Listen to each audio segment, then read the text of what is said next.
Hello friends, welcome back to ladies planet. ഇന്ന് ഞാൻ വന്നിട്ടുള്ളത് കുറച്ച് ടിപ്സുമായിട്ടാണ്. നമ്മുടെ റമദാനൊക്കെ അടുത്തല്ലോ. റമദാനിൽ നമ്മുടെ അടുക്കള ജോലി എളുപ്പമാക്കാനുള്ള കുറച്ച് ടിപ്സുമായിട്ടാണ് ഞാനിന്ന് വന്നിട്ടുള്ളത്. കഴിഞ്ഞ വർഷം നമ്മൾ ഇതുപോലൊരു വീഡിയോ ചെയ്തിരുന്നു. അന്ന് ആ വീഡിയോ ഒരുപാട് പേർക്ക് യൂസ്ഫുള്ളായി എന്നറിഞ്ഞതിൽ വളരെ സന്തോഷം. അപ്പോൾ ഈ വർഷം അതുപോലൊരു വീഡിയോ ചെയ്യാമെന്ന് വിചാരിച്ചു. കാരണം റമദാൻ എന്ന് പറയുമ്പോൾ വളരെ പുണ്യമായിട്ടുള്ളൊരു മാസമാണ്. അപ്പോൾ ആ മാസത്തിൽ നമ്മൾ അടുക്കളയിൽ നിന്നൊക്കെ ഒന്ന് മാറി കുറച്ച് ഇബാദത്ത് കുറച്ച് കൂടുതലായിട്ട് ചെയ്യേണ്ട ഒരു മാസമാണ്. അതിന് നമുക്ക് സമയം കണ്ടെത്താനുള്ള കുറച്ച് ടിപ്സാണ് ഇന്ന് ഞാൻ പറയുന്നത്.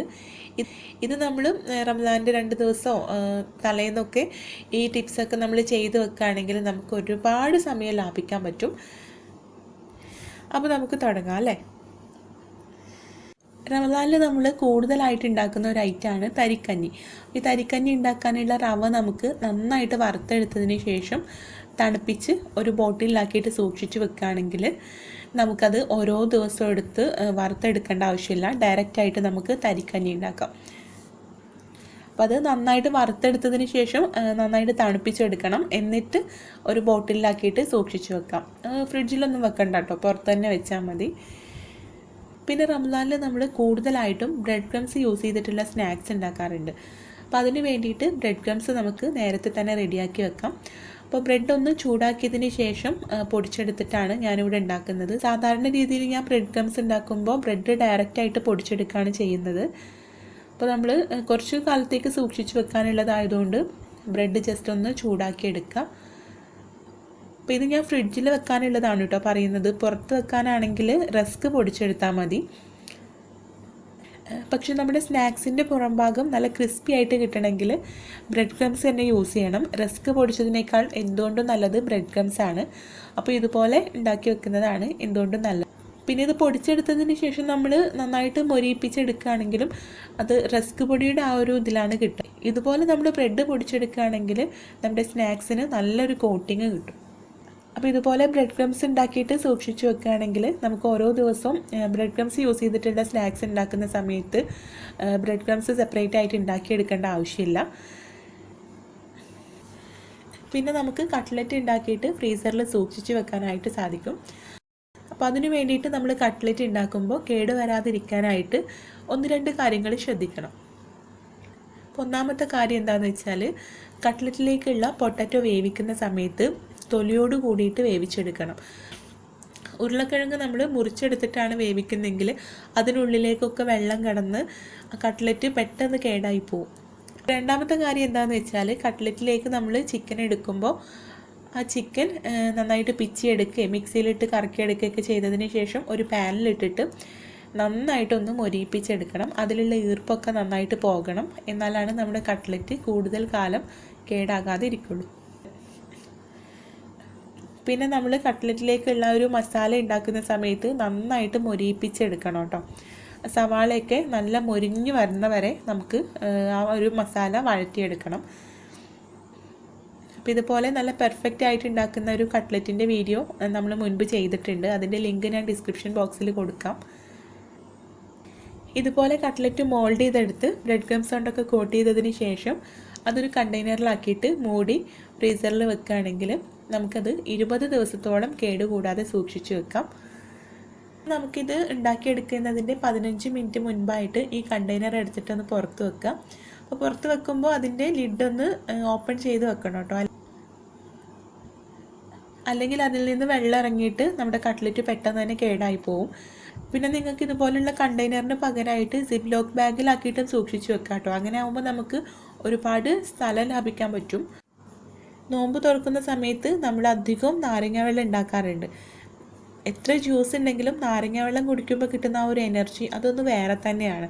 അപ്പോൾ നാരങ്ങ വെള്ളം ഉണ്ടാക്കാൻ വേണ്ടിയിട്ട് നമുക്ക് ഇതുപോലെ കുറച്ചധികം നാരങ്ങ വാങ്ങിയിട്ട് അതിൻ്റെ നീരെടുത്തിട്ട് ഫ്രീസറിൽ സൂക്ഷിച്ച് വെക്കാം. അപ്പോൾ നാരങ്ങ എടുത്തിട്ട് ഇതുപോലെ ഒരു കട്ടിംഗ് ബോർഡിൽ വെച്ചിട്ട് ഒന്ന് പ്രസ് ചെയ്ത് കൊടുക്കുക. അങ്ങനെ ആകുമ്പോൾ അതിൽ നിന്നും ഒരുപാട് നീര് നമുക്ക് കിട്ടും.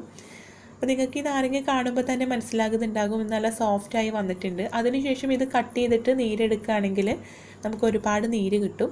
അപ്പോൾ ഇങ്ങനെ ഞാനിവിടെ നാരങ്ങയുടെ നീരെടുത്ത് വെച്ചിട്ടുണ്ട്.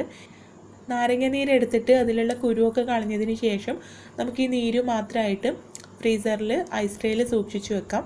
നമുക്ക് നാരങ്ങ വെള്ളം ഉണ്ടാക്കേണ്ട സമയത്ത് ഇതിൽ നിന്ന് ഓരോ ക്യൂബ് എടുത്ത് വെള്ളത്തിലിട്ട് ആവശ്യത്തിനുള്ള പഞ്ചസാര കൂടെ ചേർത്തിട്ടൊന്ന് മിക്സ് ചെയ്ത് കൊടുത്താൽ മതി. ഓരോ സമയവും നമുക്ക് നാരങ്ങ പിഴിഞ്ഞെടുക്കേണ്ട ആവശ്യമില്ല. പിന്നെ നമ്മൾ എപ്പോഴും ചെയ്യുന്ന പോലെ തന്നെ ഇഞ്ചി വെളുത്തുള്ളി പേസ്റ്റായിട്ട് സൂക്ഷിച്ചു വെക്കാം. അതിന് വേണ്ടിയിട്ട് ഞാനിവിടെ തുല്യ അളവിൽ ഇഞ്ചി വെളുത്തുള്ളി എടുത്തിട്ടുണ്ട്. അത് മിക്സിയുടെ ജാറിലേക്ക് ചേർത്ത് കൊടുത്തിട്ടുണ്ട്. ഇതിലേക്ക് 1 ടീസ്പൂൺ ഉപ്പും 1 ടീസ്പൂൺ വെളിച്ചെണ്ണ കൂടെ ചേർത്തിട്ട് നമുക്കിത് നന്നായിട്ടൊന്ന് അരച്ചെടുക്കാം. അപ്പോൾ ഇതിലേക്ക് വെളിച്ചെണ്ണ തന്നെ ചേർക്കണം കേട്ടോ, വേറെ ഒരു ഓയിലും ചേർക്കാൻ പാടില്ല. വെളിച്ചെണ്ണ നമ്മൾ ചേർക്കുന്നത്, വെളിച്ചെണ്ണ നമുക്കറിയാമല്ലോ ഫ്രിഡ്ജിൽ കുറച്ച് സമയം വെക്കുമ്പോഴേക്കും അത് കട്ടിയായിട്ട് വരും. അപ്പോൾ അതുകൊണ്ട് തന്നെ നമ്മുടെ ഇഞ്ചി വെളുത്തുള്ളി പേസ്റ്റ് കൂടുതൽ കാലം കേടാവാതിരിക്കാൻ വെളിച്ചെണ്ണ ചേർക്കുന്നത് സഹായിക്കും. ഇതുപോലെ ഇഞ്ചി വെളുത്തുള്ളി പേസ്റ്റ് ഉണ്ടാക്കിയിട്ട് ഒരു എയർ ടൈറ്റ് കണ്ടെയ്നറിലാക്കിയിട്ട് നമുക്ക് ഫ്രിഡ്ജിൽ വെക്കുകയാണെങ്കിൽ ഒരുപാട് കാലം 2-3 മാസത്തോളം ഇത് കേടുകൂടാതിരിക്കും. പിന്നെ നമുക്ക് മാമ്പഴം, പൈനാപ്പിൾ പോലുള്ള ഫ്രൂട്ട്സൊക്കെ കട്ട് ചെയ്ത് ഇതുപോലെ കണ്ടെയ്നറിലാക്കിയിട്ട് ഫ്രീസറിൽ സൂക്ഷിച്ച് വെക്കാം.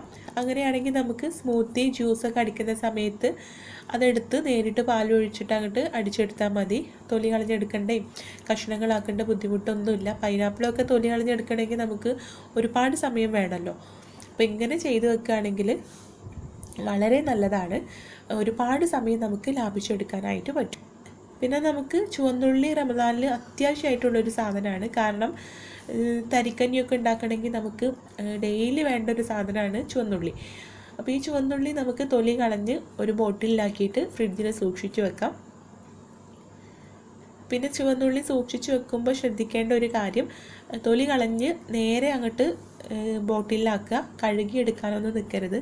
കഴുകിയെടുത്തിട്ടാണ് നമ്മൾ സൂക്ഷിക്കുന്നതെങ്കിൽ അത് പെട്ടെന്ന് കേടുവന്ന് പോകും. കഴുകാതെ സൂക്ഷിച്ച് വെക്കുക. പിന്നെ നമുക്ക് ആവശ്യമുള്ളത് എടുത്തിട്ട് കഴുകി ഉപയോഗിച്ചാൽ മതി.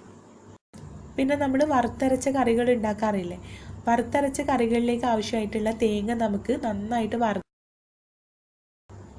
ഒരു പാനിൽ ഓയിൽ ഒഴിച്ച് അതിലേക്ക് തേങ്ങ ഇട്ട് പിന്നെ നമുക്ക് നമ്മൾ എന്തൊക്കെ ഇൻഗ്രീഡിയൻസ് ആണോ അതിലേക്ക് ചേർക്കുന്നത്, ഞാനിവിടെ ചുവന്നുള്ളി ചേർക്കുന്നുണ്ട്, പിന്നെ പെരുംജീരകം, കറിവേപ്പില, മഞ്ഞൾപ്പൊടിയൊക്കെ ചേർത്തിട്ടുണ്ട്.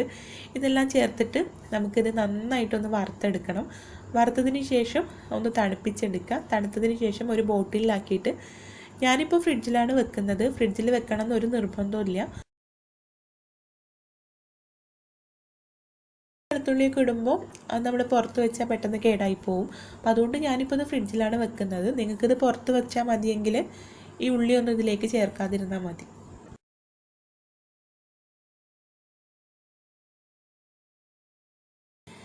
പിന്നെ നമുക്ക് അത്താഴത്തിലേക്കൊക്കെ ചോറിന് മീൻ അത്യാവശ്യമാണല്ലേ.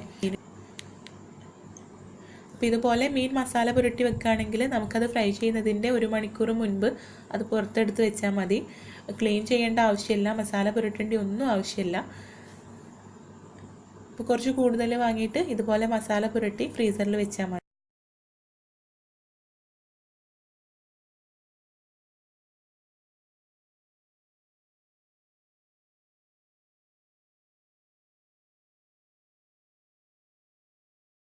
അപ്പോൾ ഈ വീഡിയോയിലുള്ള ടിപ്സൊക്കെ നിങ്ങൾക്ക് ഉപകാരപ്പെട്ടെന്ന് വിശ്വസിക്കുന്നു. അപ്പോൾ ഇനിയും ഇൻഷാ അല്ലാഹ് ഒരു വീഡിയോ കൂടെ ചെയ്യണമെന്നുണ്ട്. കാരണം ഒരുപാട് ടിപ്സ് ഉണ്ട്. ആർക്കെങ്കിലും പ്രയോജനപ്പെടുകയാണെങ്കിൽ വലിയൊരു കാര്യം തന്നെയാണല്ലോ. അപ്പോൾ ഞാനിതെല്ലാം വീഡിയോ ചെയ്യാൻ വേണ്ടിയിട്ട് കുറച്ച് ക്വാണ്ടിറ്റി കുറവായിട്ടാണ് ചെയ്തിട്ടുള്ളത്. കാരണം നമ്മൾ ശരിക്കും ചെയ്യാമല്ലോ, വീഡിയോക്ക് വേണ്ടിയിട്ട് മാത്രമായിട്ട് ചെയ്യുകയാണ്. കാരണം റമദാൻ അടുത്തിട്ട് ഇനി കുറച്ച് ദിവസം കൂടെ വേണമല്ലോ. തലേന്ന് അതിൻ്റെ 2 ദിവസം മുൻപായിട്ടാണ് ഞാനിതുപോലുള്ള ഇതെല്ലാം ചെയ്ത് വെക്കൽ. അപ്പോൾ ഇൻഷാ അല്ലാഹ് പറ്റുകയാണെങ്കിൽ അതൊരു വ്ളോഗായിട്ട് ചെയ്യാം. അപ്പോൾ വീഡിയോ നിങ്ങൾക്ക് ഇഷ്ടമായിട്ടുണ്ടെങ്കിൽ ലൈക്ക് ചെയ്യാനും ഷെയർ ചെയ്യാനും മറക്കരുത്. അപ്പോൾ നമുക്ക് അടുത്ത നല്ലൊരു വീഡിയോ ആയിട്ട് കാണാം. താങ്ക്